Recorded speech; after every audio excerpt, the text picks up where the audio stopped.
This girl could not stand the harassment from her superior. She ran into the toilet to escape the harassment from her superior. But when she turned around, her superior was right behind her and laughed. He went straight into the women's restroom. Her colleagues immediately realized something was wrong, so they rushed to open the door to stop her superior. Suddenly, a girl's miserable scream was heard from inside. The colleagues tried to break the door, but failed. Soon the door opened. Automatically, the girl appeared in front of them with her body covered in blood. Then, she fainted. In the hand of the section chief, Sang-chun at this time was a sharp knife. The knife fell to the ground. Sang-chun seemed unable to believe that he had killed someone. Soon, Sang-chun had to sit in the interrogation room to receive the investigation. 3 months ago, Sang-chun was accused of sexual harassment in the workplace once. Therefore, Sang-chun was suspended from work by the company 3 months. Yesterday's party was for colleagues to congratulate Sang-chun on returning to work, but Sang-chun still followed his old habits, so Sen caused irreparable damage to Hae-gum. Faced with Gun-sol's questions, Sang-chun only said that he would exercise his right to remain silent. Sang-chun's eyes rolled continuously. His face was expressionless. Sang-chun's throat kept swallowing saliva. His fingers were twitching. All his reactions proved that he was lying. Gun-sol told Sang-chun that the victim girl named Hae-gum was brain dead. The nature of the case had become more serious, and Sang-chun could be convicted of attempted murder. Sang-chun finally opened his mouth to defend himself. Sang-chun said that he really did nothing. It was all Hae-gum who did it herself. This made everyone present bewildered. They wondered if the 7 stab wounds were all caused by her. Yesterday, when investigating, they discovered that Sang-chun's department had a drinking habit. They often forced female interns to take turns serving drinks to their superiors. This made Sang-chun extremely ashamed. They also checked Sang-chun's fingerprints on the murder weapon. Moreover, before the victim passed out, she pointed to Sang-chun as the culprit. At the same time, colleagues also saw this scene. Kang Hyun, Sang-chun's defense attorney, had a different opinion. Kang Hyun believed that the scene that the witnesses saw was not the crime scene, but the scene after the crime. Even the fingerprints on the knife were only found after the crime had occurred. This was very difficult to prove the crime. At this time, Kang Hyun asked Baek Beom what type of injuries the victim had. Baek Beom looked at the photo of the victim on the screen. Then he said that the victim had harmed himself. This made Ginsol very surprised. Baek Beom then began to explain that the 3 parallel wounds on the abdomen were one of the typical signs of self-injury. If Sang-chun had stabbed her, the victim would have resisted and would not have been able to leave parallel wounds like that. If the victim had stabbed herself, she would have instinctively avoided dangerous places, and the wounds would have been in places that the victim could reach. Jun-sol immediately argued that women are all beauty lovers, so the victim had no motive to use a knife to cut her face. Baek Beom then told everyone to look at the wound on the victim's face. In fact, she had avoided stabbing her eyes, nose, and mouth. The wound on her forehead could have been covered up with her hair. This proves that while she was stabbing herself, she still wanted to live. However, she accidentally stabbed her femoral artery. As a result, she lost too much blood and became brain dead. When Baek Beom finished his reasoning, the court immediately became noisy, but Sang-chun smiled secretly. In another development, this man's expertise is no less than forensic doctor Baek Beom's. He decisively cut open the dead man's chest. Then he took out the stomach and cut it open. The drug lord sitting next to him almost vomited when he saw this scene. But after Dr. K opened the stomach, there was nothing inside that the gangsters wanted. The drug lord hurriedly told Dr. K to dissect the next body. But just as he was about to start, the police appeared. The gangsters immediately ran away, and Dr. K could only regretfully leave. Baek Beom was working overtime at the time. Suddenly, Director Park of the Forensic Institute told Baek Beom to go to Incheon for work. The subjects Baek Beom needed to dissect were the 2 bodies just now. When everyone saw the bodies, they were very surprised. It was clear that the bodies had been dissected by a specialist. Baek Beom wanted to observe the dead, so he needed a magnifying glass. Nef Sung-ju was about to get it, but as soon as he stepped out the door, a gun was pressed against his forehead. These people were the gangsters from earlier. Then they rushed into the operating room. One of them took out a signal-blocking bag and put everyone's phones in it. On this side, the case of the male superior harassing the female intern had been solved. Most of the people disagreed and even blamed the prosecutor's office. This gave gave the newly appointed chief prosecutor Dong-sik a huge headache. Gun-sol had no clue. Right now, Gun-sol couldn't contact Baek-beom either. On this side, Baek-beom immediately realized that these were drug trafficking gangsters. The subordinate ordered Baek-beom to act quickly. Baek-beom could only start the surgery. But after Baek-beom opened the stomach, he saw that there was only some undigested food inside, not what the gangsters wanted. This made the gangsters extremely angry. Baek-beom continued to check the dead man's intestines, but even if there were no traces of drugs entering the stomach, it would be useless for Baek-beom to check the intestines. However, it was clear that there were only 2 bodies in the container just now, so it was very possible that a third person had taken it away. At this time, the drug lord appeared. As soon as he arrived, he told his subordinates to kill everyone. Baek-beom calmly tried to stall for time. Baek-beom said that the other side had an insider, so the drug lord only then gave up, but he made a request that they must find what he wanted within 2 hours. After that, Baek-beom began to assign tasks. Sally went to the poison lab to prepare the equipment. Soo-yeon went to the crime scene to look for clues. At this time, Baek-beom discovered a strand of hair in the dead man's hand. He immediately took the dead man's hair to prepare for the test. He poured blood from the dead man's heart. Then he continued to take urine samples. At this time, Soo-yeon and the gang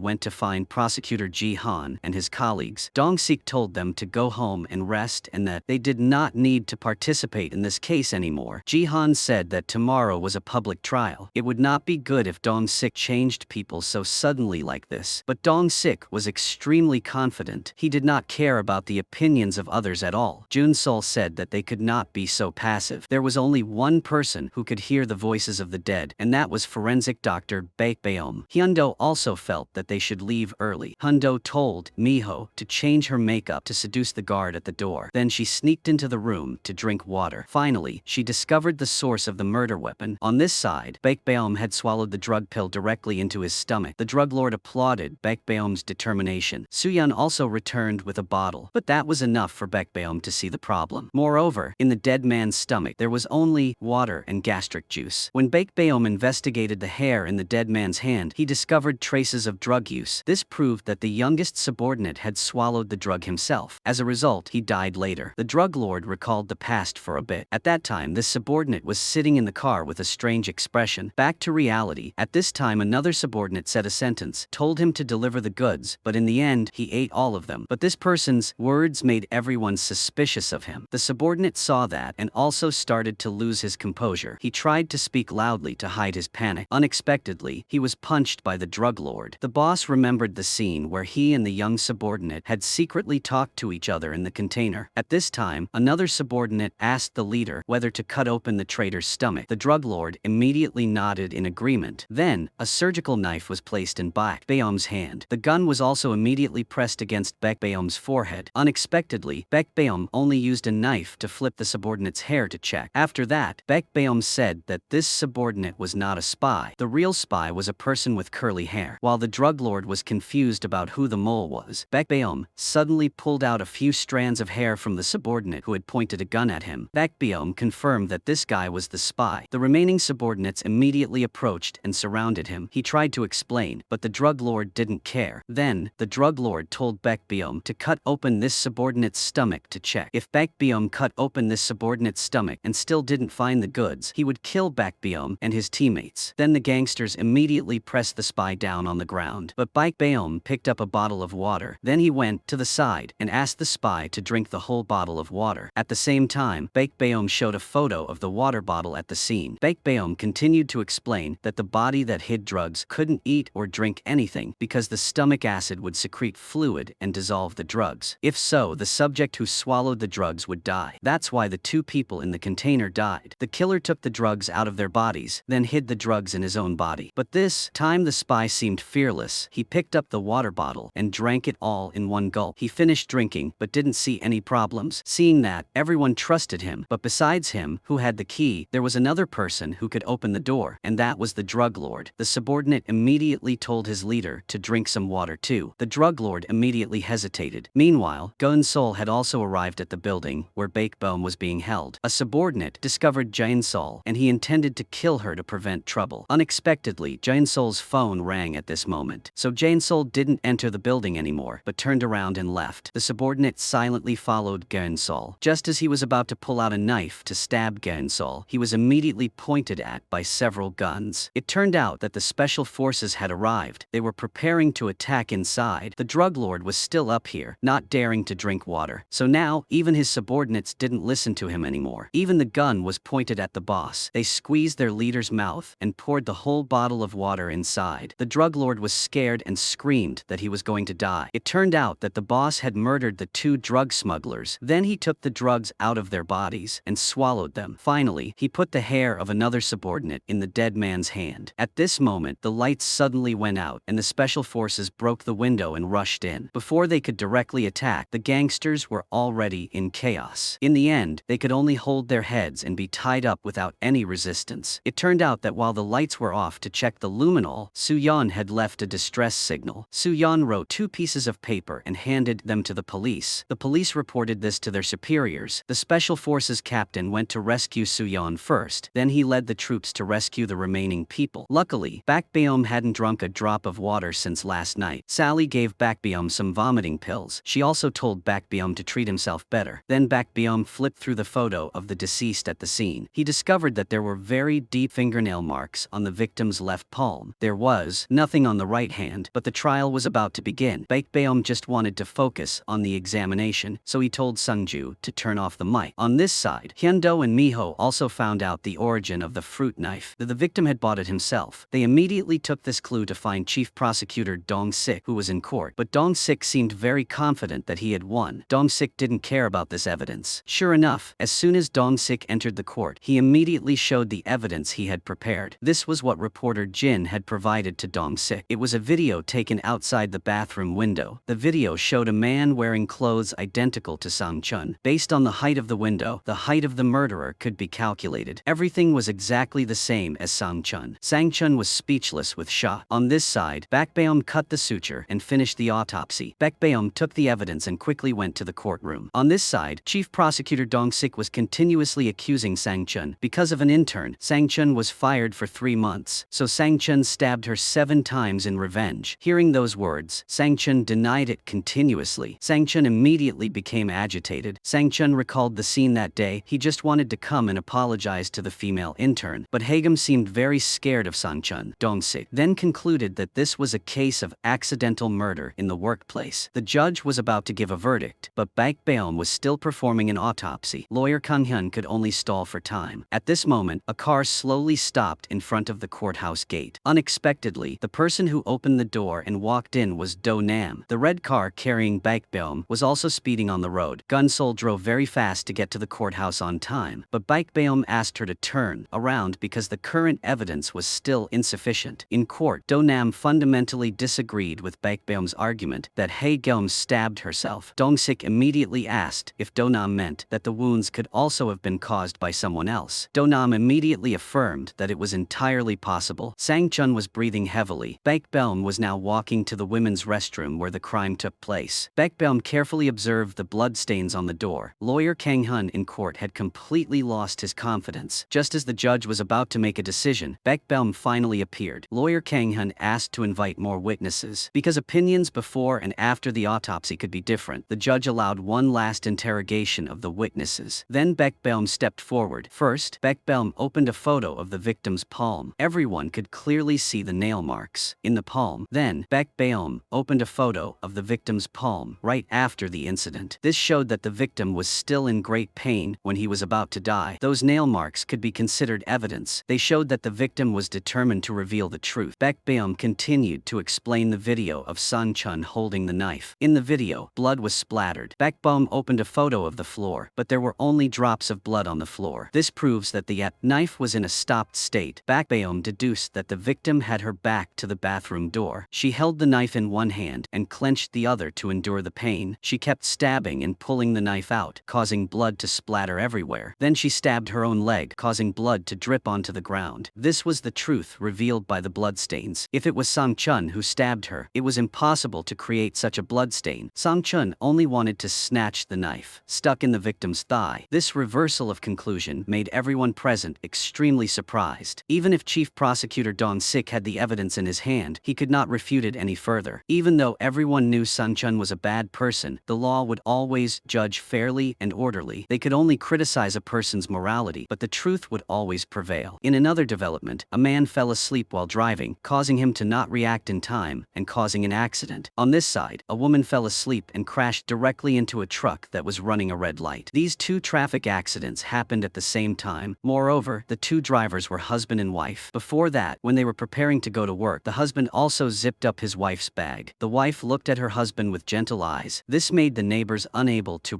help but praise their feelings. They started a new day together. Then they said goodbye to each other and went to their workplace. But because of the incident just now, they met again in the hospital. This reality made their families extremely desperate. The wife unfortunately died. The husband also lost his life. The husband's younger brother received a phone call with bad news, but his friend congratulated him because he was finally able to get his brother's villa. The younger brother also did not argue with his friend. He just told the other party to choose a day to go drinking. The younger brother saw Bakbaeom's group appear, so he immediately objected to the body search, but the mother sitting next to him quickly agreed. After lifting the white cloth, Bakbaeom immediately began to observe the deceased's condition. The seatbelt's tightening marks and the airbag bruises proved that Hogu was a very serious driver. On this side, Dunam also began to examine Chui's body. Her body was covered in needle marks. Her ribs were also crushed. This was clearly the result of the doctor's overly violent emergency treatment. This was the first time Hogu's mother had come to her son's house after her son got married. The younger brother was trying to find a way to open the door. It turned out that Chu-hee's biological family had arrived first. They were lying comfortably on the sofa. The table was full of food, and Chu-hee's younger sister was wearing her sister's expensive watch. The family had just died, and they had rushed to move in. They had also taken the deceased belongings, but when they bought the house, they had not contributed any money. Hogu's mother immediately kicked them out. Chu-hee's brother-in-law started to use the law to talk. According to the hospital records, Chul-hee died after Hogu. That meant Chul-hee was the legal heir to this house. Hogu's younger brother was so angry that he immediately rushed to fight. Then the mother-in-law went to see the talented lawyer Tae-chun. While they were talking, Dong-sik also suddenly appeared here. On this side, when Bakbaeom lifted Chu-hee's upper lip, he discovered that her front teeth were broken. Bakbaeom then cut open her trachea and smelled it. Bakbaeom discovered that the victim had vomited before she died. At the same time, Baeom also found the broken front tooth in the trachea. This proved that while the doctors were inserting the endotracheal tube, they used too much force, causing the front tooth to break and fall into the trachea. Do-nam removed a large amount of blood from Hogu's chest, a total of 3,570 milliliters of blood. This was due to a strong impact that severed the artery in the left ventricle. The bones in the body were broken in many places, including a broken femur, indicating that the victim had braked very hard. Bakbaeom began to examine Chu-hee's head. At the same time, Bakbaeom removed the brain of the deceased. After Bakbaeom cut out the meninges, he concluded that the strong impact caused the head to hit the windshield. From there, the skull was broken and the temporal region was exposed. There was a hemorrhage under the dura mater. The C3 cervical vertebra was also broken. This proved that during the collision, the victim's head shook continuously. When Bakbaeom cut out his eyeballs, he discovered that his retinas were detached. All sorts of injuries made Chu-hee's death suspicious. The autopsy of the two victims had ended. Hogu died from chest injuries leading to a ruptured heart and hemorrhagic shock. There was about 3,570 milliliters of blood in the chest cavity. Normally, each heartbeat in an adult would pump in 80 milliliters of blood. For the heart to contain such a large amount of blood, it would have to beat 44 times. But at that time, Hogu was so badly injured that his blood pressure could not be measured. In addition, his heart rate was 0.50 per second. Through calculation, Do-nam concluded that it would take at least 7 minutes. Therefore, Hogu passed away at 7:37, but Bakbaeom could not check Chu-hee's time of death. Bakbaeom only said that he had to go see the scene first. This made Do-nam extremely upset. The time of death of this couple was something that both families were very concerned about, because this matter involved a fortune worth 20 billion won. The two families had a fierce argument. Chu-hee's mother started pretending to fall down and cry. Lawyer Tae-chun whispered something in Hogu's mother's ear. After hearing it, she immediately left. Jun-sol discovered something unusual. Chu-hee's younger sister, who had a normal background, was wearing an extremely expensive necklace. Jun-sol decided to investigate their family. They went to the place where Chu-hee's accident happened. Bakbaeom carefully observed the road. There were absolutely no traces of brake pedals on the road. Bakbaeom wondered if Chu-hee had died before the accident happened. Gon-sol then went to the hospital to find the doctor in charge of Chu-hee's emergency treatment. Gon Gon-sul took out a photo of Chu-hee's younger sister bribing the doctor. The younger sister wanted her sister to die later than her brother-in-law. Even though Chu-hee had passed away, the younger sister still pulled the doctor aside and gave him money. Then she told the doctor to continue pretending to be giving emergency treatment. This action made Chu-hee's family very suspicious. Seeing Gon-sul enter, they kept bowing their heads and saying sorry. Unexpectedly, Baekbeom suddenly entered. Baekbeom said that it was possible that Chu-hee had been killed. Based on the photo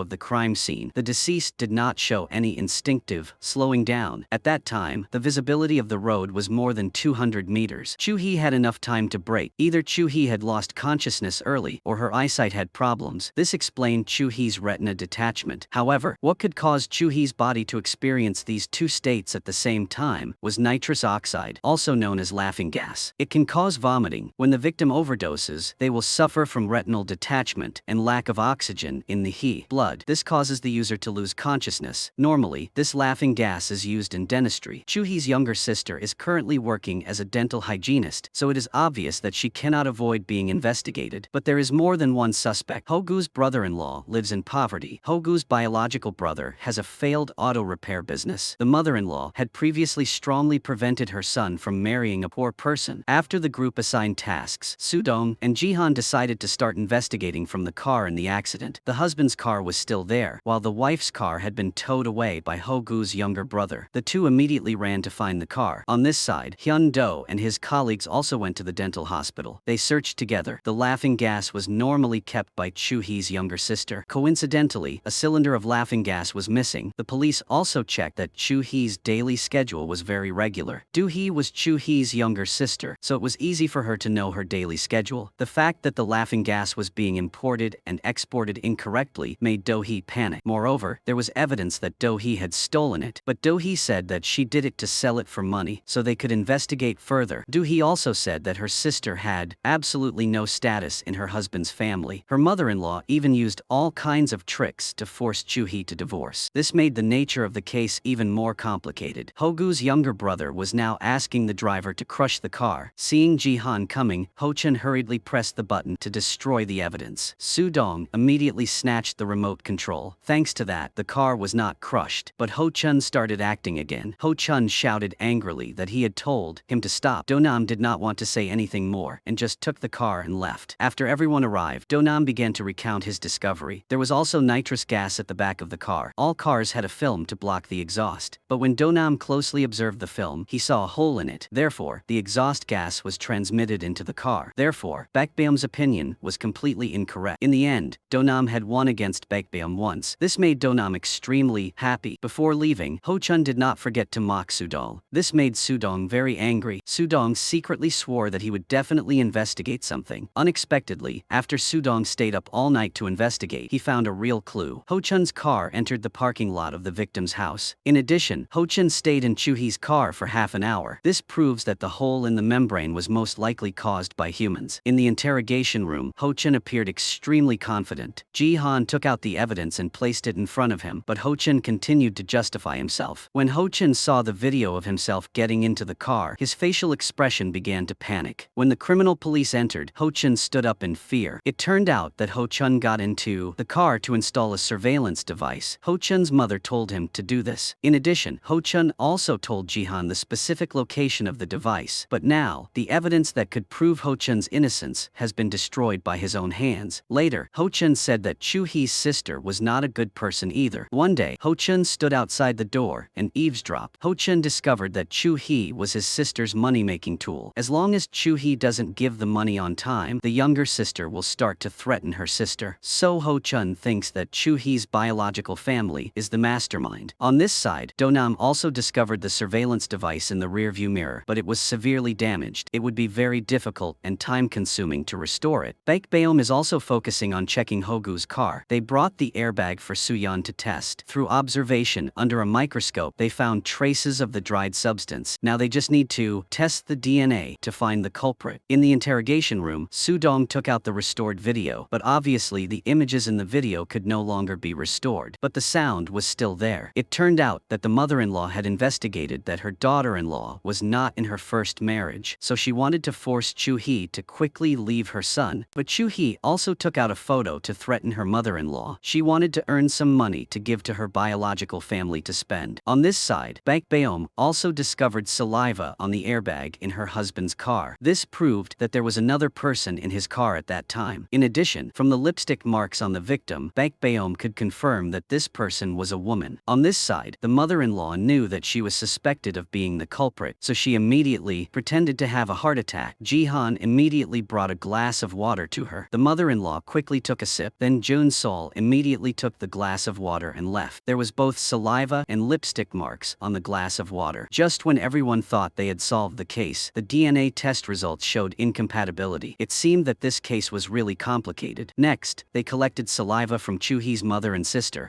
but the results also did not match. This caused the team's morale to drop. Even Sung-ju felt discouraged. Gun-sol and Sally planned to go out for a drink, but she discovered that there was also nitrous oxide gas here. Gun-sol turned her head and looked and immediately noticed the cream dispenser. This woman also became the target of everyone's attention because of her injured leg. Gun-sol told the woman to unbutton her collar. Sure enough, they saw the seat belt mark on her shoulder. She was the second person in Hogu's car. The gas-filling device in the tank also became important evidence, but inside the warehouse, there were countless such devices. The shop owner was taken to the interrogation room. The phone log was filled with calls with Hogu, proving that their relationship was not normal at all. However, the female shop owner firmly denied that she had killed anyone. She also said that the relationship between Hogu and his wife would not last long. Hogu once drank to relieve his sadness. The female shop owner hugged his arm. In Hogu's eyes, she seemed much better than his wife. Seeing So-ra being so gentle, Hogu opened the recording of his wife's words. Back to reality, there was now no evidence to prove So-ra's guilt. Hundo was having a huge headache, and Baek Beom was checking the car again. The usual surgical knife had also been replaced with an electric saw. After Baek Beom cut off the rear window, he also discovered a clue. This was also important evidence for the case. The families of both sides were currently conducting a reconciliation. Jihan and his teammates suddenly appeared. They said they had found the murderer of Chu-hee. Then, Gon-sol took out the ball valve, which was what Baek Beom had discovered in the car. The real murder weapon was this exercise ball. This was what Chu-hee carried with her every day when she went out. The suspect bought a similar balloon. Then he injected nitrous oxide into it. On the day of the crime, the murderer punctured the balloon. He secretly switched it with the original balloon. The gas continuously escaped from the balloon, leading to Chu-hee's death. So-ra was the one with the nitrous oxide source. Ho-chun was the one who installed the surveillance device. Do-hee had the schedule of the dead person in his hands. They were all indirect criminals. The real murderer was Ho-gu. Everyone was extremely surprised. It turned out that when Ho-gu saw his wife buying coffee, he took out the balloon and put it in his wife's car. All of this was recorded by the surveillance camera. It was also because the case was investigated many times that they accidentally overlooked this important clue. The reason the husband killed his wife was because he found out that she had been married before. Ho-gu only asked his wife to apologize to him, but his wife directly asked for a divorce. At the same time, she took out photos proving that Ho-gu was having an affair. She also demanded to take away her husband's property worth 1 billion won, and she also demanded to split the value of the house. She even had an abortion. Although Ho-gu had planned very carefully because of his insecurity when killing, he also lost his life. Also, because the murderer was dead, the case would end without being prosecuted. In another development, a female corpse lay on the bed in a strange position. In the room filled with white smoke, the autopsy staff took out the footboards. They slowly approached the body. They discovered that the body had traces of being burned. When they collected the material in the nasal cavity, they did not find any traces of charcoal smoke. This proved that the murderer set the fire after the victim died. On the victim's face were blood marks from being beaten. The victim's neck was also strangled with rope. Furthermore, the perpetrator also intentionally burned the skin of the body. They turned the body over and discovered 2 holes in the shoulder blades. These were traces of the victim's flesh being gouged. When they shone a light on the ground, they clearly saw footprints. They used an electrostatic machine to suck up the dust. They discovered a footprint only 27.5 centimeters long. Next, they collected all the footprints. They knew that the subject was about 1 meter 75 tall and the step was about 45 centimeters. When they looked from the victim's lying position, they discovered that the girl had been dragged after death. Her fingernails were also broken and stuck in the wall. They deduced that while struggling, she had scratched it. But in this motel, except for the footprints, there was not even a trace of the suspect. This made Jihan suspect that the murderer was deliberately confusing the direction of the investigation. It seemed that this murderer murderer was not simple. After Baek Baeom and his colleagues were busy all day long, it was time for them to rest. But at this time, something happened. The group rushed to the scene. When they looked closely, they discovered that there was a person hanging there. The appearance of the dead person looked very scary. They went to the room where the crime occurred, and they found that the dead person was wearing red stockings, similar to the previous female victim. The rectal temperature was 32 degrees. This temperature was much lower than that of a normal dead person. There were marks on the victim's neck, proving that the victim had been strangled with a rope. That meant that she had been strangled to death. Only then was she hung up by the murderer. They then checked the electric wire used to hang the victim. The insulation on this electric wire had peeled off. This was because the beam had cut it while the victim was hanging. At the same time, they also discovered a pair of footprints. When they compared the results, they found that they were identical to the footprints collected before. Baek Baeom thought for a moment. Then, Baek Baeom asked Soo-yeon to take off the dead person's tights. Baek Baeom discovered that there was a circular cut on the ankle, but it had no life reaction. This proved that the cut was made after death. The distance between the cut and the heel was 14 centimeters. There also seemed to be a problem with the toenail polish. It was painted horizontally. If the victim had painted it herself, it would have been painted vertically. Baek Baeom turned the dead person's body over. As expected, there were also 2 holes carved into her body. The locations of the 2 crimes were less than 1.8 kilometers apart. The methods of committing the crime were identical. This made Soo-dong suspect that this was a serial murder case. They returned to the police station and began further analysis. The murderer avoided all surveillance equipment and crowds in both cases. The 2 crimes occurred at 5 o'clock and 8 o'clock. There was only 3 hours between the 2 crimes. Jun-sol thought that this was a serial murder case. Ji-han thought silently for a long time and then analyzed that the red tights, black toenails, and 2 holes cut on the body were intentionally left by the murderer. The main purpose was to mislead the investigation. Ji-han concluded that this was not actually a serial murder case. The murderer just wanted to trick the investigation agency into thinking that this was a serial murder. But now it was 9 o'clock, only 2 hours left until the expected murder time, so they had to prevent another victim from appearing. After that, they immediately held a press conference. They used the media to inform the public about this case. They asked people to limit going out, and they mobilized personnel to conduct continuous patrols. But a mysterious person silently went elsewhere. At 9:35 local time, Baek Baeom began examining the body. The body had been burned. Baek Baeom could even smell the smell of kerosene. The victim's face was covered in bruises. There was severe bleeding in the mouth, and there were signs of resistance on the palms of her hands. It was formed when the victim was strangled, and the victim instinctively grabbed the rope. Do-nam looked at the strangulation marks on the victim's neck. Then he told his assistant to open the photo of the crime scene. It was clear that the dead person was hanging in the air, but the bruises and bleeding points were too few. There were rope marks on the neck, but there were no fingernail marks. It was possible that the murderer had worn gloves to strangle the victim. The victim's C4 cervical vertebrae was broken, indicating that her head had been hit hard. Do-nam told his assistant to take tissue from the 2 holes on her shoulder. Do-nam then lowered the knife and began the surgery. After Do-nam opened the victim's abdominal cavity, he discovered a major abnormality inside. On this side, Baek Baeom also discovered that the body of the first victim had been violated. Next, Baek Baeom collected the hair on the victim's body. Soo-yeon took blood from the oral cavity, but Baek Baeom felt that this was not enough, so he asked her to take all the blood in there. But now it was 10:13. It was very likely that the murderer would commit the crime again. Jun-sol was eager to know the results of the autopsy, but Baek Baeom still slowly examined the body. Helplessly, Jun-sol could only flip through the photos of the crime scene. One page contained photos of the red tights of the 2 victims, which made her discover an abnormality. The pants worn by the first victim were old tights without folds, but on the second victim, they were new tights that still had folds. New clothes will always have creases, which proves that the murderer is very likely to have bought pantyhose. So she immediately arranged for someone to investigate all the convenience stores where the crime happened. Jun-sol went to ask each store and supermarket. Her colleagues also had no results for the time being. This was the last convenience store they could investigate today. There was only 1 box of red pantyhose left here. The clue was right in front of them. The staff said that someone had indeed come to buy this. The supermarket staff remembered that a handsome man with long hair had bought a lot of red pantyhose. Then they found out how many pantyhose that person had bought. At the same time, Ji-han also went to the first victim's house. This was an old, dilapidated boarding house. The landlord said that Hee-chul normally didn't have much money. Suddenly, Hee-chul recently paid the rent for a year in advance. Moreover, it was all new money. In Chul's room, the furniture was very simple, but there was a branded bag hanging on the wall. This was extremely suspicious. Seeing that he could not find any more valuable clues, Jihan was about to leave, but Jihan noticed a flower pot nearby. Feeling strange, Jihan immediately used a stick to poke the ground. Jihan discovered that the flower pot had no bottom. When the flower was pulled up, it was also uprooted immediately. Sure enough, there was something inside. On this side, a man was using force to chop something. Then he tore the red tights. Then he wrapped the item in a plastic bag and threw it aside. Then, he used the back of his hand to turn on the faucet to avoid leaving fingerprints. Outside, there was silence. The man calmly fixed his hair. The third case had been successfully carried out. He made a phone call and quietly left. The police received the information and immediately came here. When they got to the bathroom, they saw blood in the sink. The two previous cases still had no clues. At exactly 11 o'clock, a third case occurred. This made Junsol's group and colleagues very worried. Baek Baeom then told the scene staff to turn on the faucet to collect blood. They then brought this blood back for testing. This blood was not from the two people who died before. Nearly 4 hours had passed, but Baek Baeom's first autopsy was still not finished. Do Nam was so impatient that he could not sit still. Baek Baeom also asked Do Nam to cut the nose hairs of the second body to take for testing. This made Do Nam so bored that he did not know what to say. At the same time, Sungju also had to pluck his nose hairs for comparison. On this side, Gunsol was also speculating about the possible location of the body. The first body was discovered in a motel. The abandoned construction site, 1.8 kilometers from the motel, is where the second body was found. Then, in a public restroom, 2 kilometers from the construction site, they discovered the blood of the third victim. When Junsol connected these 3 points, she deduced the location of the next crime of the murderer. Dong-sik also quickly appeared when he knew that the third case had occurred. Jihan was still investigating the first case. He was extremely upset. Jihan had now successfully decoded the tablet found in Hee Chol's flower pot. At the data center, the staff decoded 2 videos. The first video had no sound, and the image was chaotic, as if someone had secretly filmed it but failed. The second video looked like a woman was strongly resisting. Just as they were about to leave, the tablet was suddenly synchronized by someone. This proved that someone was holding the victim's phone to transfer data. They began to wait anxiously. On this side, the killer was walking up the bridge. He threw the phone into the river. At the same time, the synchronization stopped. They could only see a part that had finished synchronizing, which was the video taken the day the incident. Hee Chol had the incident. Hee Chol had secretly filmed it in the car. There were several men in formal suits in the car. The car passed a row of houses. They quickly stopped the video. This was a fishing area, very close to the crime scene. Baek Baeom's side now had the blood test results. The results showed that it did not belong to any of the victims in the previous 2 cases. They could only conclude that the blood belonged to a woman. Other than that, they could not know anything more. There were only 30 minutes left until the 4th case occurred. Gunsol alone at this time was having difficulty taking control. Gunsol needed Jihan to come back and help her. But Jihan was preparing to follow Hee Chol's route to look for clues. Jihan told Gunsol to persevere a little longer, but there were only 15 minutes left until the 4th case, and Gunsol had to prevent this case from happening. The murderer was also sitting in the park, waiting for the time to commit the crime. Seeing that the time was almost up, the murderer picked up his bag and went deeper into the park. This was the 4th case committed by the murderer. The distance from the heel to the cut was still 14 centimeters. It was strange that Chief Prosecutor Dong-sik sent the information to reporter Jin. They were already extremely busy, and now a group of reporters suddenly rushed out and made everything chaotic. The reporters even asked difficult questions. The next day, the big screen was full of negative news related to the prosecutor's office. This case caused the prosecutor's office to lose all honor. The murderer was also opening the news to watch. It turned out that he was Jang Chul, a surgeon at Hanju Hospital. In the operating room, everyone discovered that the victim's foot had been cut off while he was still alive. The cut surface was very neat. The muscles were completely separated from the bone. The murderer cut along the muscle. The bone was also sawed very firmly. However, the little toe was chopped off, causing the bone to shatter. Currently, the first body did not give any clues about the murderer. The second body was also very strange. Besides Do Nam's examination, he found that the victim had stage 4 lung cancer and metastatic liver cancer. There were no other clues. Sungju found volatile oil in his nose. Baek Baeom walked over with the severed foot. Baek Baeom wanted to simulate the cut of the foot. Next, Baek Baeom used an electric saw. Sure enough, the cut was exactly the same. Baek Baeom collected the samples on the cross-section. Sure enough, they were all the components of the detoxifying agent. Suyan also brought the results of the nose hair test. There was nothing on the victim's nose hair. The third victim's nose had volatile oil. Baekbeom remembered that behind the place where the body was found was a spicy pork rib restaurant, so they immediately went to find Gun-sol. Jun-sol was still reporting the progress of the case to the leaders. Unexpectedly, Sally pushed the door open and entered. The others followed. They wanted to inform everyone present that this was not a serial murder case. Dong-sik was very worried after hearing this. Baekbeom continued to explain that in these two cases, the wound on the back was a common point. The first victim's back was partially necrotic, proving that the victim had been bedridden for a long time. Sung-ju continued that another victim lived in terrible conditions. The ventilation duct of the barbecue pork shop was located opposite the crime scene. Sung-ju had inhaled the oil fumes at that time. However, there was no such thing in the nostrils of the hanged body, which meant that she was already dead before arriving here. In addition, her body temperature was very low, and there were no signs of resistance on her hands. Her cervical vertebrae were fractured, indicating that she was most likely transported in a suitcase. The cause of death was multiple organ failure due to lung cancer. She died of illness. In other words, it was a natural death. Everyone was very surprised. It was obvious that the murderer had deliberately used the corpse to create a fake crime scene. Dong-sik immediately showed an unpleasant attitude. Baekbeom continued to explain that the severed foot of the victim was not cut off by the murderer, but because the victim's diabetes had caused foot ulcers, the foot had to be amputated. The cut surface also had disinfectant. The amputated leg bone had to be shorter than the flesh and muscle so that the flesh could cover the bone and the patient could wear a prosthetic leg. The cut-off little toe was already necrotic. The murderer did this to hide the truth. The blood in the sink also flowed from this toe. The hanged body had died of illness. The blood in the sink and the severed foot belonged to the same person. This proved that the real victim was only Hee-chul, who was found in the motel. Dong-sik was upset because he was the mastermind behind all of this. Jang-chul went to the Eastern District Prosecutor's office to find Dong-sik. Coincidentally, Jang-chul met Baekbeom there. Baekbeom immediately asked Jang-chul if Jang-chul had touched a dead body today. Jang-chul confirmed and explained that there were always dead people in the hospital. Jihan was looking for clues in the gas station surveillance camera near Hee-chul's house. They found a suspicious car that appeared in the video, but the license plate was covered by dust on the camera lens. Jihan continued to monitor and discovered that before the employee could return the change, the car had already left. The employee said that the driver had given a check, but there was no name on it, so the employee wrote down the license plate number. They quickly found the check. That way, they could easily track down the car, but through investigation, they discovered that the car had been stolen. Before, Jihan decided to issue a warrant. At the same time, the origin of the foot was also found. It belonged to Hanju Hospital. The doctor responsible for amputating the foot was Jang-chul. At this time, Jang-chul was threatening Dong-sik. Jang-chul said that this time would be the last time. If Dong-sik dared to threaten Jang-chul again, then Jang-chul would not give in anymore. Dong-sik looked disdainful. He completely ignored these threats. Jun-sol went to find Jang-chul and questioned him about Jang-chul performing leg amputations. Jang-chul appeared very calm and said that a company would come to collect the medical waste. So Jang-chul did not know where the waste would go. But Jun-sol wondered that yesterday was Jang-chul's day off. So why did Jang-chul look so tired today? Suddenly, Din-sol received a call from the Forensic Institute. Then she hurriedly left, so she did not ask anything more. Jang-chul seemed to be thinking about something. When Jun-sol went to the dissection room, all the blood in Hee-chul's mouth had been taken for testing, but the results showed that the blood belonged to someone else, which meant that they only needed to know who the blood belonged to find the culprit. In addition, Hee-chul had been sexually assaulted, so it was very likely that while she was resisting, she bit the abuser's lips or tongue. Hee-chul then sucked the other person's blood into her mouth. Unfortunately, the digestive enzymes contained in saliva had altered the DNA of the blood. Therefore, they could not investigate the identity of the perpetrator. However, Sung-ju said that they still had something collected at the motel, something he had told them not to throw away. And that was the substance that Baekbeom had collected from the deceased's site's nasal cavity. There were also bloodstains on it. Because the nasal cavity and oral cavity were connected, the blood that flowed into the throat flowed into the nasal cavity. The victim's neck was strangled at the time, so she could not open the trachea, and the blood could not flow back into the nasal cavity. The test results were in. Sung-ju was so surprised that he was speechless. Sung-ju hurriedly ran to find Baekbeom. When Baekbeom saw the results, he was also very surprised. Jun-sol then took the results. There was only a series of numbers on it. Jihan was checking the surveillance camera at the moment he saw that car going towards Incheon. Then Jihan received a phone call. After receiving the news, Jihan was also shocked. The series of numbers on the results just now represented a surgery that took place last year. What they dissected that day was a charred skeleton. Its owner was the criminal Man Sang, but according to the current situation, Man Sang was still alive. It turned out that Man Sang had transplanted his bone marrow into someone else's thigh. In the skeleton, only the thigh bone had DNA. The other parts did not have any traces. This made Baekbeom only able to test for Man Sang's DNA. Even Baekbeom encountered such a case for the first time. Gun Sol asked, then who exactly performed these surgeries? Baekbeom thought that person must have studied criminal psychology, and he also knew medical knowledge. He even studied genetics and transplant surgery. On this side, Jang Chol's hands were shaking as he flipped through the pages of the sketch. The sketch described how to commit the crime. Jang Chol flipped to the next page and saw a sketch of a sink, and on the next page, he hung up the corpse. The next pages were still detailed descriptions of how to commit the crime. Jang Chol began to panic with the evil inside him. On this side, Man Sang was also recognized by a police officer in civilian clothes. All the way Man Sang left, there were police secretly following him. This time, it would be difficult for him to escape. Jihan, who was sitting in the car, also received the news. After that, a large number of police cars set off. Man Sang intended to get on a boat and run away, but the place was soon surrounded by the police. Man Sang immediately turned around, but before he could get far, he was surrounded by the police. All the police immediately got out of the car and asked Man Sang to get out. When the person in the car slowly turned around, the police discovered that it was only Man Sang's assistant. This made Jihan extremely confused. The assistant wanted to take the blame for Man Sang. The assistant said that He Chul was killed by him. Su Dong immediately became angry. He went forward and grabbed the assistant's collar, but the assistant told Su Dong to calm down. Su Dong immediately said that Man Sang's DNA had been found anyway. No matter how the assistant acted, it would be useless. Everyone knew that Man Sang was still alive. Then Su Dong ordered the arrest of the assistant. Now, arresting Man Sang was only a matter of time. This made Chaseok, the one who wanted to take the blame, extremely angry. The next day, the reward for Man Sang's arrest was posted everywhere. The police distributed wanted flyers and TV and online newspapers reported it. Very quickly everyone knew about Man Sang's escape. In the interrogation room, Chaseok refused to answer questions. Jihan asked Chaseok who performed the surgery on Man Sang. Chaseok insisted on taking all the blame. Jihan then invited another person, the drug lord who had threatened Baekbeom. At that time, the drug lord had called Dr. K, but he said he didn't know the other party. However, Chaseok admitted that he was Dr. K. The drug lord turned his head to look at Chaseok, then he immediately burst out laughing. The drug lord asked where they found this skinny guy. The drug lord realized he had just slipped up, so he immediately defended himself. Jun Sol said that it was impossible for Chaseok to take the blame because there was no evidence to convict Chaseok. Chaseok couldn't argue, so he just kept quiet. On this side, Man Sang was going out for a walk. Unexpectedly, Man Sang discovered that the ground was full of wanted posters. Even the walls were full of wanted posters. Man Sang was no longer an arrogant young tycoon. Now, Man Sang was like a mouse who could only hide. Seeing the police, Man Sang immediately changed direction and went somewhere else. Man Sang ran to the parking lot and hurriedly pressed the elevator button. The police were also chasing here. Man Sang was very scared. He hurriedly hid in the car and then went upstairs. As soon as the car stopped, the police arrived. Man Sang escaped again. Now, Man Sang could only eat things like canned food or energy bars. The radio waves were full of news related to Man Sang. Man Sang was extremely angry after listening, but all of this was caused by Man Sang himself. No matter how angry Man Sang was, it was useless. Man Sang took out his phone and called his father. However, Man Sang's father refused to answer the phone. In another development, Suyun looked at the teeth of the people around her who were smiling. Then Suyun took out a series of photos of the children's bodies. There were teeth marks on the children's bodies. There were also teeth marks on Suyun's daughter's body. Suyun suspected that her daughter had been abused. Suyun was a single mother. Every day, Suyun was busy working. She didn't even have time to cook a meal for her child. But now Suyun's daughter had such a thing happen. Suyun was heartbroken and burst into tears. Before Jang Chul had planned to write an appraisal report for Suyun, but Suyun decided to go find the people who had hurt her child herself. That's why Suyun went to find those people to compare the bite marks. It turned out that Suyun had used tape to cover the bite mark on her daughter's hand. Suyun then used a pen to draw each teeth mark on the tape. Through comparison, Suyun discovered that these teeth marks all came from the same person. While the teachers were smiling, Suyun observed each person's teeth. The culprit was a person with a crooked tooth in the upper jaw. Suyun then approached the owner of the teeth. Suyun asked the teacher why she did that, because she was exposed on the spot. The teacher was extremely embarrassed. Suyun Soo-yeon then transferred her daughter to another school. Soo-yeon's daughter's mood immediately became much happier. So-hyun even suggested that her mother date Jang Chul. She really liked the handsome Dr. Jang Chul. Soo-yeon was confused after hearing this. Later, at work, Sung-ju smelled perfume on Soo-yeon. When Sung-ju turned her chair around, she discovered that Soo-yeon was still wearing a skirt, so Soo-yeon was teased by Sung-ju. In the cafe, So-hyun was sitting with Jang Chul. It seemed that Jang Chul had a lot on his mind. Then Soo-yeon also walked over and sat with her daughter and Jang Chul. So-hyun wanted to invite Jang Chul to her birthday party. She explained that she had never celebrated her birthday with her father. Jang Chul was surprised, but seeing So-hyun's expression, he remembered his childhood. In the poor house, So-hyun's mother sat with her back to him. A cake was placed on the table. This was So-hyun's birthday party. Then the mother turned around and lit a candle. So-hyun timidly blew out the candle. The atmosphere was completely different from the present. Jang Chul said that he would go to So-hyun's birthday party. So-hyun was extremely happy. Then Jang Chul hurriedly stood up and left. The whole scene was witnessed by someone else. Then the other person pulled down his hat and quietly left. While the children were happily playing in the playground, So-hyun was waiting for Jang Chul to appear. Another girl came to find So-hyun to play with. Soo-yeon saw that her child was playing happily, so her mood was much better. But a mysterious man was secretly holding his phone to secretly film So-hyun. The little girl finished playing on the slide and suddenly felt sleepy. Then she collapsed to the ground. Soo-yeon did not see her daughter's figure, so she immediately stood up and went to check. Soo-yeon searched around but could not find her daughter. She was also not in the bathroom. Soo-yeon only saw her daughter's red balloon in the distance. In her hurry, Soo-yeon accidentally bumped into a child. Although Soo-yeon was very worried about her daughter, she still had to stop and comfort the child. The balloon was going further and further away. Soo-yeon hurriedly ran after it. When she reached the elevator, the balloon slowly fell down. This proved that the little girl was no longer conscious. It seemed that something was wrong with Soo-yeon's daughter. Soo-yeon hurriedly ran down the stairs, but she still couldn't run as fast as the elevator. Soo-yeon continued to run downstairs, but was still one step too late. Soo-yeon continued to run downstairs, but she was completely desperate because she couldn't catch up. Then Soo-yeon ran to the surveillance room to look for clues. Soo-yeon discovered that someone had carried So-hyun away. Soo-yeon quickly called the police because Soo-yeon witnessed the whole process of the perpetrator kidnapping her daughter but couldn't do anything. Her anxiety and pain reached its peak. Jang Chul also arrived as promised. Hearing Soo-yeon's cry, he immediately became worried. Upon receiving the police report, the police immediately set off to the scene. All of Soo-yeon's colleagues also quickly arrived. Soo-yeon begged everyone to help her save her daughter. Only Do-nam, who had lost his son, could understand this feeling. The others couldn't help but shed tears. Baekbeom reminded Soo-yeon not to waste any more energy because things were just beginning. Although Baekbeom's words were very straightforward, he wasn't wrong. The important task at hand was to determine who the culprit was. Soo-yeon had only two people who had recently made enemies. One was the bus driver who hit So-hyun. Because of this, he had to bear criminal responsibility, and it was possible that he had developed hatred because of that. There was another person, the teacher who bit So-hyun, but Sally discovered something unusual here. Based on So-hyun's facial features, it was clear that she had been given a hypnotic drug for children. They then reviewed the surveillance camera. Sure enough, someone had used this drug. Immediately after, Soo-yeon's phone rang. The battle with the culprit officially began. After Soo-yeon wore the hidden camera, she went to the meeting point as planned. Police officer Kang followed Soo-yeon. Two other police officers disguised themselves and stood nearby to coordinate. The others sat in the car and continuously monitored the surveillance camera. When Soo-yeon arrived at the meeting point, the other party said they wanted to change positions. This was a coffee shop. Soo-yeon went into the changing room and changed clothes. Then the police also lost track of her. Soo-yeon was about to leave, but she discovered a phone. Soo-yeon threw her clothes into the trash. Even Soo-yeon had to change her shoes. After Soo-yeon completed all the other party's requests, she hurriedly left through the back door. Now the police had completely lost track of Soo-yeon. Then all the police were mobilized to set off. On this side, Soo-yeon listened to the other party's orders and prepared to throw down the bag in her hand. But Soo-yeon was snatched away by a driver who sped past. Soo-yeon couldn't catch up and fell to the ground. The murderer also quickly drove away. Soo-yeon was extremely miserable and sat crying on the ground. Hyun-do immediately chased after the other car and quickly saw it. Hyun-do then changed the magazine and raised his gun to aim. Hyun-do aimed at the right moment and fired. The murderer immediately fell to the ground. Just as Hyun-do was confused about whether he had shot someone to death, the murderer got up and ran away. Hyun-do immediately chased after him. Just when Hyun-do thought he was about to catch the murderer, a car rushed over and blew the murderer away. Seeing the murderer lying on the ground covered in blood, Soo-yeon opened her eyes in fear. This meant that Soo-yeon's daughter's life would be even more difficult to guarantee. Now they had to take advantage of every second to save the murderer's life. Fresh blood was flowing all over the ground. The situation was not very optimistic. On this side, Bakbeom found a cold storage through the photo. The temperature gauge only displayed 1 digit. For a normal person, if they don't eat or drink, they can live for 30 days. If they don't drink water, they can live for 3 days. If they don't breathe, they can live for 3 minutes. But if their body temperature drops, they can only live for 3 hours. Mammals can only live for 4 hours at most. On this side, the little girl's mouth is exhaling cold air in the closed cold storage. Seo-hyun's countdown clock has started. The murderer has a serious hemorrhage. It's highly likely that the murderer can't live much longer. Right now, many of the murderer's internal organs have bled. Blood-soaked gauze is scattered all over the ground. The heart is also no longer beating. The doctor immediately started CPR on the murderer. They tried their best. Jang-chul tries to find adrenaline. Despite everyone's objections, Jang-chul injects it into the murderer. Fresh blood immediately spurts from the murderer's mouth. Jang-chul rushed over to listen, but he couldn't get any valuable information. The investigation and follow-up became very difficult. The murderer's car was also stolen. There were very few clues at the moment. The surgery was over. Soo-yeon was still hoping for a miracle. The patient was dead, so Jang-chul felt very guilty. Soo-yeon cried in pain. This made everyone very sad. Gun-sol immediately decided to switch to a public investigation. After that, the whole city knew about this. The murderer's fingerprints had not been entered into the database, so they could only conduct an autopsy. Then the body was transferred to the Forensic Institute. Jang-chul also followed here. This was the second time Bakbeom and Jang-chul met each other. The first procedure of the forensic team was to hold a minute of silence for the deceased, but Do-nam and Sung-ju refused to do so. The body's nasal septum was broken. It was possible that this person was a drug addict. This person had not been vaccinated, proving that he was not Korean. This was also the reason why they could not find his fingerprints. He had a high muscle mass. There were calluses on his hands. Perhaps he was a manual laborer. There was dirt between his fingernails, and his clothes were all cheap. But they also needed to check the substances stuck on them. Then they needed to compare the substances stuck on the shoe soles and the motorcycle tires. The remaining time was 3.5 hours. This body also had internal and external bleeding in the pericardium. Furthermore, there was a very large hole in the body. Do-nam asked Jang-chul in surprise if Jang-chul had injected adrenaline into this person's heart. Jang-chul confirmed that it was true. Jang-chul had used a 10-gauge needle to inject 300 milliliters of blood into the heart. This number has exceeded the allowable limit. This is Jang-chul's last attempt to make the murderer regain consciousness. Bakbeom asked Sally to investigate the murderer's residence to see if they could find any clues. In order to save the murderer, Jang-chul had transfused as much blood as possible, which means that 80% of the murderer's blood is not his. There was too little blood on the motorcycle. There was probably still blood on the ground, but it was probably cleaned up. But there was still a pile of medical gauze used in the operating room. The police immediately went there. Following Jang-chul's instructions, they found a box of bandages, but Jang-sol discovered a problem at this time. When Jang-sol was investigating the previous serial murder case, Jang-chul said he didn't know where the medical waste would be taken. But now Jang-chul knew very well about this. On this side, Jihan was also busy trying to find a way to catch Man-san. Jihan told Gun-sol to start investigating the traces of the accomplice. But strangely, the murderer only wanted money. Seo-hun had also been targeted by him for a long time. If he only wanted money, why would he choose an ordinary employee like Soo-yeon? In his stomach, there was only a little undigested food. Bakbeom bent down to smell it. This scene made Do-nam almost vomit. Bakbeom said that what the murderer ate 4 hours before he died was rice. At the same time, they knew that there was mold in the murderer's clothes, proving that he often stayed in a low and damp place. The bloody bandages had also arrived. The police used all their strength to squeeze out all the blood on the bandages. The composition analysis of the shoes and tires was also available. Inside was reflective paint, which is the type of paint used to paint yellow road markings. This also meant that the murderer had walked through a place with a newly painted road marking. This caused the soles of his shoes to be stained with paint. What they need to do now is to find all the newly painted roads. On this side, Dong-sik led people to search the house of the female teacher who bit Seo-hun, but they found the house empty. All the furniture had been moved away, so she became the prime suspect. But thanks to her and her boyfriend's dating app, the police determined that Han-mi was currently in Chudong. That is where many foreigners live. Now that the route has been found, the police have also traced the base of the online fraud organization to Chudong. Dong-sik quickly arrived. Han-mi had just left left not long ago, and even dropped her phone. Through a photo, they found the location where Han-mi last appeared. Sally also finished the chemical test, but the killer's body was extremely healthy. They were unable to trace it through drugs. Baekbeom began to deduce that the murderer had eaten kimchi and pickled radish in the morning. The walls of his residence were full of mold. He had been taking drugs for 15 years, and he was also a manual laborer. This healthy man had a broken nasal septum. There was also talcum powder in the crevices of his fingernails, and the rubber gloves were also contaminated with this talcum powder. It seemed that Baekbeom already had an answer in his head, but because he was not sure, Baekbeom did not say it. His colleagues all advised Baekbeom that whether the answer was correct or not, he had to say it. So Baekbeom said that the talcum powder was a sign that the